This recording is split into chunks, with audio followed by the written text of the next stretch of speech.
Good morning, welcome to another very eventful daily video. So it all started me enjoying a bowl of cereal and a cup of tea for breakfast. We then jumped in the Volvo and headed towards the bowling. Unfortunately, it made a funny noise, but more on that shortly. First, bowling. We noticed everything looked very new, so we headed inside, and as you can see, they were still setting up the entire bowling alley. We actually discovered that tomorrow was their first day of trading. However, they let us play as a tester. So we went over to the shoe place, put our brand new shoes on, and went on the alley with the brand new balls, but we cracked on with the game. They were very friendly there. They even actually come over and gave us some free drinks, which was very kind of them. The first game I won with 135 points, and then on to the second game.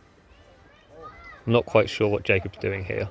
The second game was won by Tash, which he was very happy about, especially after we exited and got into a car park. But back to the Volvo.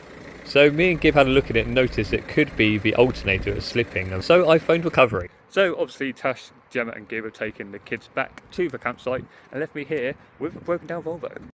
I've just had a very nice man from recovery going, "Hello Mr. English, here I am on my way." I have no idea accent anymore.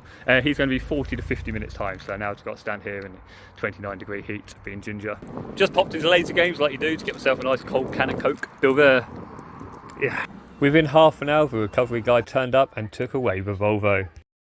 So the Volvo is now been taken away. I'm now abandoned in this middle of this car park. Been on the phone to the RAC for 26 minutes, who are trying to organise me a taxi. I might receive a text message that's saying a taxi is on its way. I might not. I would have known getting a taxi was the hardest part of this.